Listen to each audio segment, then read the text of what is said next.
Beberapa kebijakan terkait ketertiban diterapkan oleh Gubernur DKI Jakarta Basuki Cahayapurnama atau Ahok.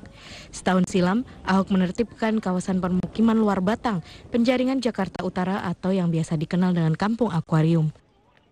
Penertiban bertujuan untuk menata kawasan wisata bahari. Namun sayang beberapa hari terakhir nampak warga kembali mendirikan bangunan-bangunan liar di atas kawasan ini. Pernah sejenak tertata dengan apik, kawasan Tanah Abang kembali semrawut dan macet. Antrian kendaraan kembali mengular di jalan menuju gedung Blok A Tanah Abang. Beban lalu lintas yang tinggi ditambah aktivitas pengunjung serta antrian kendaraan umum menunggu penumpang disinyalir menjadi salah satu penyebabnya. Kawasan prostitusi Kalijodo tampil apik dengan perubahan fungsi sebagai RPTRA. Kawasan tersebut bahkan telah menjadi lokasi alternatif bagi warga untuk berwisata. Meski telah kembali ditertibkan oleh Pemprov DKI, persoalan sempat muncul terkait perparkiran yang dikelola liar bukan oleh UPT Perparkiran. Harapan terciptanya Jakarta yang bersih dan tertib kembali menemui tantangan. Tim Liputan Metro TV. Ya, itu dari pemirsa fenomena terkini gejala-gejala kesemrawutan yang terjadi di sejumlah titik di Jakarta. Dan untuk memantau kondisi terkini kita langsung tersambung bersama Wilson Purba yang saat ini berada di Batang. Kita akan ke Wilson. Wilson? Ya Wilson, bagaimana suasana di luar Batang kali ini? Apakah memang benar sudah banyak sekali tenda-tenda dibangun atau mungkin bangunan-bangunan kumuh liar yang ada di sana saat ini sudah berdiri kembali? Ya Yohana, benar sekali pasca 1 tahun penggusuran Kampung Akuarium Jakarta Utara, saat ini sudah ada berdiri sekitar hampir 100 bangunan baik permanen maupun non-permanen. Untuk bangunan non-permanen ini berupa rumah-rumah dibangun dari triplek ataupun kayu sisa-sisa hasil penggusuran setahun lalu, dan ada juga bangunan non-permanen seperti tenda-tenda. Ada 4 tenda besar yang disediakan di sini, yang satu tendanya itu bisa menampung sekitar 20 orang, artinya bisa menampung sekitar 4 kepala keluarga di situ.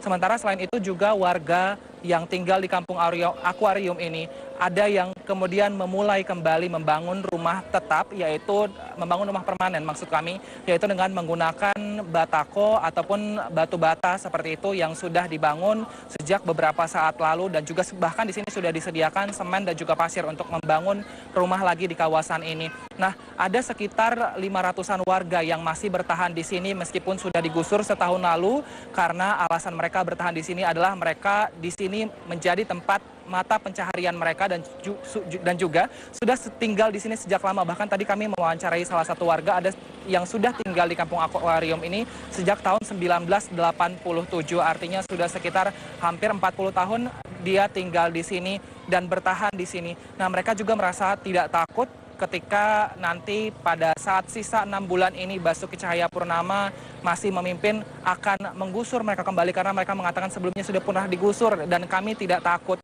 Namun yang kami minta di sini adalah sebuah diskusi bagi Pemprov DKI Jakarta agar menemukan titik tengah apa yang dimau dari masyarakat dan juga apa yang dimau dari Pemprov, sehingga titik tengah itu nanti akan menjadi solusi bagi warga yang tinggal di sini dan juga bagi Pemprov DKI Jakarta. Yohana. Ya Wilson, dari harapan masyarakat tadi, apakah memang sudah ada komunikasi dengan aparat atau pemerintah setempat? Ya Yohana, hingga saat ini belum ada komunikasi dari aparat ataupun pemerintah setempat. Bahkan warga hingga saat ini meskipun sudah kejadiannya setahun lalu, warga masih mengeluhkan pada saat penggusuran tahun lalu mereka hanya diberikan waktu sekitar 11 hari untuk berbenah, untuk berberes-beres seperti itu, ataupun untuk mencari tempat tinggal lain pasca lokasi ini digusur. Dan mereka menyayangkan itu karena waktunya sangat singkat dan juga belum ada diskusi antara Pemprov dan juga bagi warga yang tinggal di sini. Memang Pemprov sudah menawarkan rumah susun dan sebagian warga di sini juga ada yang sudah pindah di 3 rumah susun, diantaranya adalah Rusun Marunda, Rusun Rawa Bebek dan juga Rusun Bunda Suci. Namun sekali lagi itu belum menjadi solusi bagi seluruh warga yang tinggal di sini, karena mata pencaharian mereka sebagian warga bekerja di kawasan Cengkareng dan juga menjadi nelayan ataupun menjadi pembantu nahkoda yang lokasi kerjanya ini hanya berjarak sekitar maksimal 1 kilometer dari sini, dan juga lokasi sekolah anak-anak mereka juga masih tinggal di sini. Jadi mereka berharap untuk tetap bertahan di sini. Nah, harapan mereka ini tidak hanya putus pada sisa 6 bulan Pemprov DKI Jakarta sekarang, namun juga pada Gubernur dan Wakil Gubernur terpilih versi quick count, Anies Baswedan dan juga Sandiaga Uno. Warga di sini meminta agar ketika Anies dan juga Sandi nanti menjadi Gubernur dan Wakil Gubernur, agar bisa mengembalikan kembali kondisi Kampung Akuarium ini sama seperti sebelum digusur 1 tahun lalu. Yohana, kembali ke Anda di studio. Baik, terima kasih Wilson untuk pantauan terkini dari luar Batang. Terima kasih Wilson. Dan pemirsa, kita akan langsung